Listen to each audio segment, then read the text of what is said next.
Hello everyone, welcome back to my channel. আশা করছি সবাই খুব ভালো আছো আর আমরাও বেশ ভালো আছি। তোমাদের সবাইকে স্বাগত জানাই আমার আজকের এই নতুন ভিডিওতে।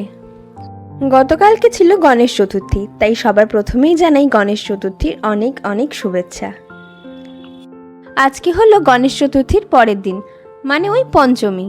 এখন বাজে বিকেল 4:30। বাবামকে দোকানে নামিয়ে দিয়ে আমি আর রিজু একটু বেরিয়েছি গণেশ ঠাকুর দেখতে। তোমরা অনেকেই হয়তো জানো যে কাকিনাড়াতে গণেশ পুজো হয়, যেগুলো প্যান্ডেল এবং প্রতিমা নিয়ে কিন্তু বেশ বড় করেই পুজো হয়। তাই আমরা এখন বেরিয়েছি কয়েকটা গণেশ ঠাকুর দেখতে। আর বেরিয়েছি যখন, তাই ভাবলাম যে তাহলে তোমাদের সাথেও না হয় একটা ছোট করে ব্লগ শেয়ার করি। গল্প করতে করতে চলেও এসেছি, আর এই হলো প্রথম প্যান্ডেলের প্রথম প্রতিমা। জানি না মোবাইলের ক্যামেরায় কেমন লাগছে দেখতে, তবে সামনে থেকে কিন্তু প্রতিমাটাকে অসাধারণ লাগছিল দেখতে। তবে শুধু এই প্রতিমাটাই নয়, আজকে দেখা প্রত্যেকটা ঠাকুরই কিন্তু অপূর্ব সুন্দর ছিল। এরপর আমরা চলে গেলাম এর ঠিক উল্টো দিকেই ছিল আর একটা প্যান্ডেল, সেটা দেখতে। এই প্যান্ডেলের ভেতরটা আবার করেছে গুহার মতন। তবে যাই বলো, আমার কিন্তু এই গুহাগুলো ঘুরতে একটু ভয়ই লাগে। আর এই হলো এই প্যান্ডেলের প্রতিমাটা, এটাও কিন্তু ভারী সুন্দর দেখতে হয়েছিল। এরপর আমরা রাস্তার উপর একটা ছোট্ট প্যান্ডেলে দাঁড়িয়েছিলাম, যেখানে এই সুন্দর ঠাকুরটা হয়েছিল। এরপর চলতি পথে আরও একটা ঠাকুর পড়ে, যেটা আমরা গাড়িতে বসেই দেখে নিয়েছিলাম। এতক্ষণ ধরে তোমরা যেই প্যান্ডেল এবং ঠাকুরগুলো দেখছিলে, সেগুলো সবই ছিল রাস্তার ওপরে। তবে এবার আমরা যেই ঠাকুরগুলো দেখব, সেগুলো প্রায় সবকটাই গলির মধ্যে। আর গলির মধ্যে হওয়ার জন্য প্রত্যেকটা গলি দেখছি বেশ সুন্দর করে লাইটিং দিয়ে সাজানো। আমরা যেহেতু দিনের বেলাতে গাড়ি নিয়ে এসেছি, সেজন্য লাইটিংগুলো তো দেখতে পারবো না। আসলে 5টার পর এখানে নো এন্ট্রি হয়ে যাবে, তার জন্য আরও গাড়ি নিয়ে আসা।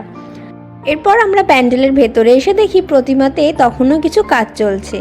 কিছু কাজ বাকি ছিল, হয়তো সেগুলোই এখন শেষ করছে। তাই আমরা বেশিক্ষণ ওখানে না দাঁড়িয়ে থেকে চলে গেলাম পরের ঠাকুরের উদ্দেশ্যে। আর এইটা ছিল আমাদের রাস্তার উপরে দেখা আর একটা ছোট ঠাকুর। পুজোর সাথে সাথে কিন্তু এখানে একটা ছোট মেলাও হয়। পুরো রাস্তা জুড়ে ছোট বড় অনেক রকমের দোকান বসে। আর এখন আমরা যেই ঠাকুরটা দেখতে যাচ্ছি, সেই ঠাকুরটা কিন্তু প্রত্যেকবারই এখানে খুব বড় করেই পুজো করা হয়। মানে ভীষণ বড় করে প্যান্ডেল এবং প্রতিমা এনেই পুজো করা হয়। তবে দিনের বেলায় এই রাস্তাটা এত ফাঁকা পেলেও রাত্রিবেলা কিন্তু এইটুকু রাস্তাতেই অনেক বড় লাইন পড়ে।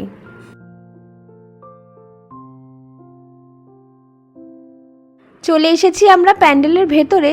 প্যান্ডেলটা কিন্তু সামনে থেকে দেখতে ভীষণই সুন্দর লাগছিল, আর এর ওপর যখন আলো পড়বে তখন সেটা আরও সুন্দর হয়ে যাবে দেখতে।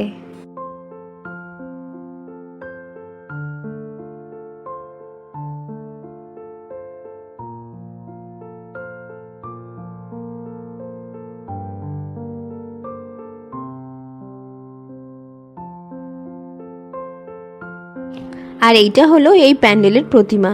প্রতিমাটি সম্পূর্ণ বিচুলি দিয়ে তৈরি করা হয়েছে। সামনে থেকে ভীষণ সুন্দর লাগছিল দেখতে। প্যান্ডেলের ভেতর এবং বাইরের বেশিরভাগ অংশটাই শুকনো নারকেল পাতা দিয়ে করা হয়েছে। আর ভেতরে রাখা রয়েছে কিছু পুরনো বছরের ঠাকুরের ছবি।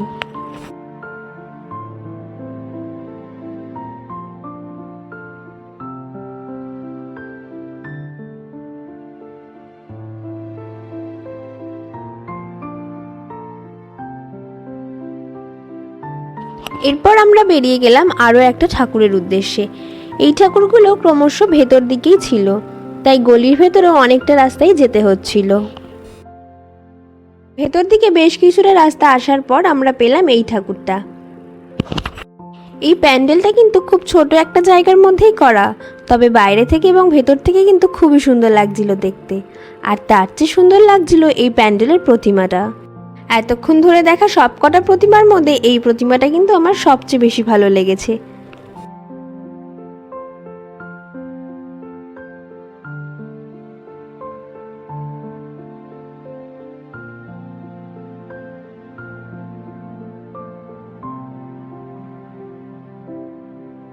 এরপর আমরা চলে এলাম আমাদের আজকের পরবর্তী ঠাকুর দেখতে। এই প্যান্ডেলটা ছিল ভীষণই বড়, তবে যেহেতু খুব ছোট জায়গার মধ্যে করা, তাই সেভাবে আমি ভিডিওতে ক্যাপচার করতে পারিনি। তোমরা তো এতক্ষণ ভিডিও দেখে বুঝতেই পেরেছো যে ঠিক কীরকম জায়গায় এই প্যান্ডেলগুলো করা হয়েছে। একটা বাড়ির সামনে ঠিক যেইটুকু গলি থাকে, সেইটুকু গলির মধ্যেই এত সুন্দর সুন্দর প্যান্ডেল করা হয়েছে। এখানকার প্রত্যেকটা প্যান্ডেলই সামনে থেকে দেখতে ভীষণই সুন্দর লাগছে, তবে আমি হয়তো সেগুলোকে ভালোভাবে ভিডিওতে ক্যাপচার করতে পারিনি। এখন আমরা যেই প্যান্ডেলে দাঁড়িয়ে আছি, এই প্যান্ডেলের গলিতে পরপর 3খানা পুজো হয়। এইটা হলো প্রথম প্যান্ডেলটা, তো চলো এখন দ্বিতীয় প্যান্ডেলটাতে যাওয়া যাক। আর এই যে এইটা হলো দ্বিতীয় প্যান্ডেলটা। আমার এতক্ষণ দেখা সবকটা প্যান্ডেলের মধ্যে এই প্যান্ডেলটা একটু বেশি ভালো লেগেছে।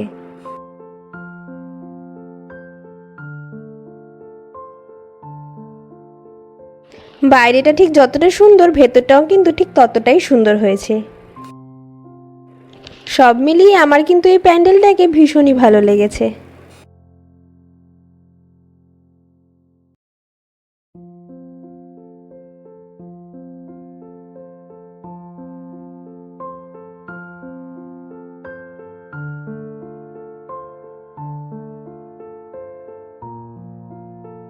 তো চলো, এই প্যান্ডেলের এই প্রতিমাটাও দেখা হয়ে গেল, যাওয়া যাক এবার পরের প্যান্ডেলের দিকে।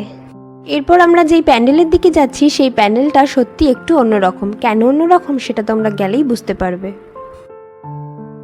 বর্তমান পরিস্থিতির কথা তো আর নতুন করে বলার কিছু নেই। আমরা প্রত্যেকেই চাই যেন তিলোত্তমা সুবিচার পায়, দোষীরা যেন কঠোর থেকে কঠোরতম শাস্তি পায়।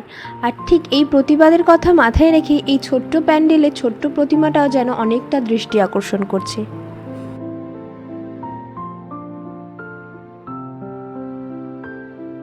আমরা এতক্ষণে প্রায় অনেক কটা ঠাকুরই দেখে ফেলেছি, আর হয়তো হাতে গোনা 2-3টে ঠাকুরই বাকি আছে। তাই চলো চটপট সেগুলোকে দেখে নিই, কারণ এরপর আস্তে আস্তে রাস্তাও ভিড় হতে থাকবে।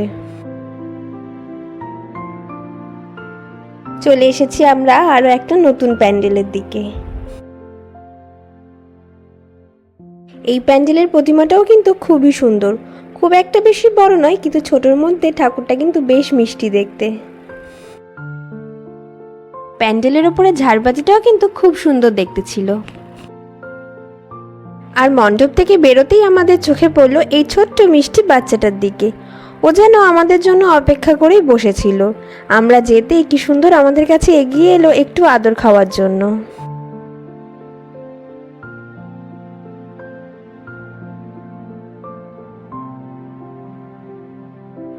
এরপর ওকে একটু আদর করে দিয়ে, কারণ 2-1টা ঠাকুর এখনো দেখা বাকি আছে।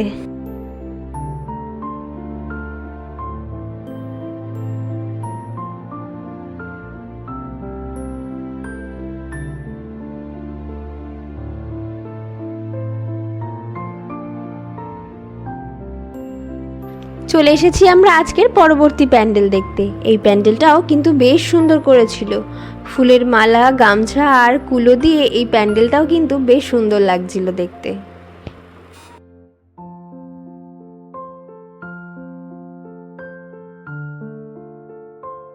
আর এই প্যান্ডেলের প্রতিমাটাও কিন্তু ছিল অনেকটা বড়।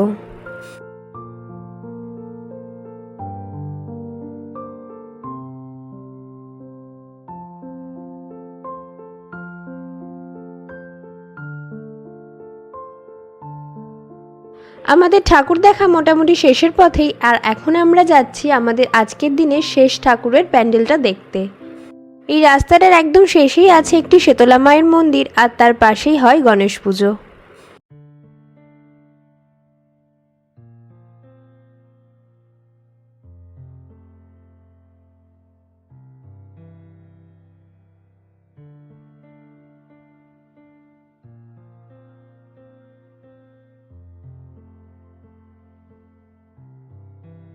এই প্যান্ডেলটাও কিন্তু দারুণ করেছে।